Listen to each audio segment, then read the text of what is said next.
Shalom bien-aimés dans le Seigneur, c'est bien moi votre serviteur, Jérôme Kalunde, évangéliste. Ma présence chez vous, c'est pour partager avec vous une charge, une responsabilité dans le cœur en ce qui concerne la famille. Aujourd'hui, la famille, chacun donne la définition de la famille d'après ce qu'il a compris, mais il y a celui qui est l'initiateur en fait de la famille. C'est Dieu en fait. Alors, Dieu, depuis la nuit des temps, quand nous regardons dans le livre de Genèse, il a pris Adam, au travers d'Adam, il a sorti Ève, et que au travers de ces deux, qu'il y ait une famille, c'est-à-dire papa, maman, ainsi que les enfants, il avait voulu assez que cette famille habite dans sa présence. Parce que Éden veut dire la présence de Dieu. Dieu voulait assez que cette famille reste dans sa présence.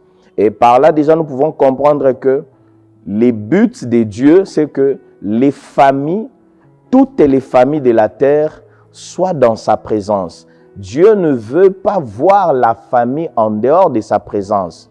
Dieu ne veut pas voir la famille en dehors de son jardin, appelé Éden. Malheureusement, cette première famille avait échoué.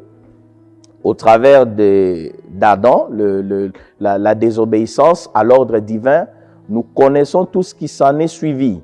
Et dans la suite des temps, l'Éternel Dieu a eu à choisir encore un homme. Dans Genèse chapitre 6, cet homme s'appelait Noé. Dieu a parlé avec cet homme par rapport à ce qu'il allait faire dans la suite des temps. Dieu lui montra que la fin de toute chair est proche, a été arrêté par divers mois. Mais Dieu donne à Noé une recommandation de construire l'arche. Et Dieu lui dit à la fin, c'est qu'il devrait construire l'arche afin de se sauver, afin d'y entrer lui, sa femme, ses enfants ainsi que ses gendres. Et Dieu ne s'est pas arrêté là. Vous verrez que dans toute l'histoire de la Bible, le Seigneur Dieu cherchait toujours une famille afin qu'au travers de cette famille, que les autres soient aussi impactés.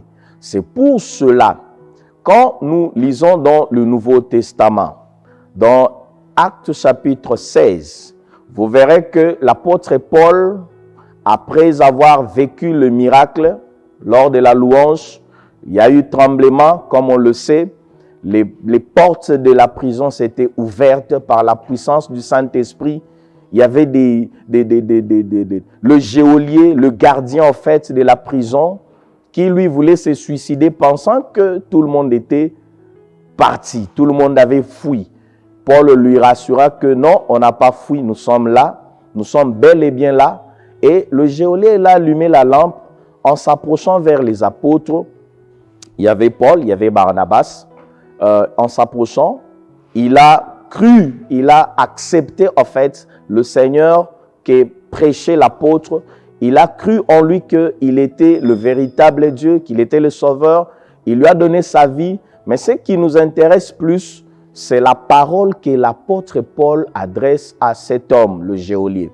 Il lui dit, crois au Seigneur Jésus et tu seras sauvé, toi et ta famille. Tu seras sauvé, toi et ta femme, ainsi que tes enfants. Vous voyez? Donc, le plan de Dieu pour l'humanité, c'est que s'il te lance un appel, s'il t'appelle, tu le reçois. Par exemple, tel que tu nous suis via les réseaux sociaux, tel que tu nous suis dans ton bureau, à la maison, les plans de Dieu, c'est qu'au travers de toi, que tous ceux de ta famille, que tous ceux de ta maison reçoivent aussi le salut. Dieu veut à ce que toi, tu sois une porte par laquelle il va accéder pour sauver, je ne sais pas moi, un enfant qui est dans ta maison, pour sauver ton père, pour sauver ta mère, pour sauver, je ne sais pas moi, un cousin, une cousine qui habite dans la même maison que vous. C'est en fait ça le plan du Seigneur, le salut des âmes, mais en passant par les familles. Mais les familles, ils commencent toujours par une personne. Voyez-vous, c'est ainsi plutôt que le Seigneur Dieu a eu à travailler depuis la Genèse jusqu'à aujourd'hui. Et dans la Bible, vous verrez, il y a un homme qui a compris cela et qui pouvait dire, moi et ma maison, nous servirons l'Éternel. C'est-à-dire, moi et ma maison, nous serons les adorateurs du Seigneur. Moi et ma maison, nous serons les sacrificateurs du Seigneur. Vous voyez, moi et ma maison, nous serons au service de l'Éternel.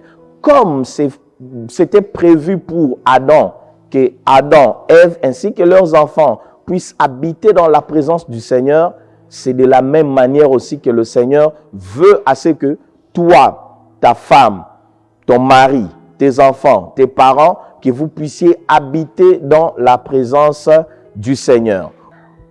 Ici, à l'église Cité Bethel Kabambare, tous les lundis, on a un programme dédié aux familles. C'est un temps d'enseignement. Il faut assez que le papa comprenne ce qu'est la famille. Parce qu'aujourd'hui, oui, certes, il y a des familles, mais malheureusement, beaucoup ne parviennent pas à comprendre leurs responsabilités. Et malheureusement, ils parviennent à chuter, à tomber, comme ce fut le cas avec Adam, comme ce fut le cas avec tant d'autres familles qui furent chassées de la présence du Seigneur et être privées de sa gloire. Mais nous n'aimerions pas que cela soit votre cas. C'est pour cela que nous vous invitons tous les lundis en ces lieux de passer un moment d'enseignement, mais aussi un temps de prière, afin de prier pour nos projets, pour nos femmes, pour nos maris, pour nos enfants, pour nos parents, parce que si on ne le fait pas, le diable, lui, va venir pour détruire, égorger, voler et faire tout ce qui est comme désastre. Je t'invite, dès ce lundi déjà, à venir en ces lieux, participer avec nous. Ça sera pour la gloire du Seigneur. Que le Seigneur Dieu nous bénisse, qu'il vous bénisse dans vos maisons. Bonne journée à tous.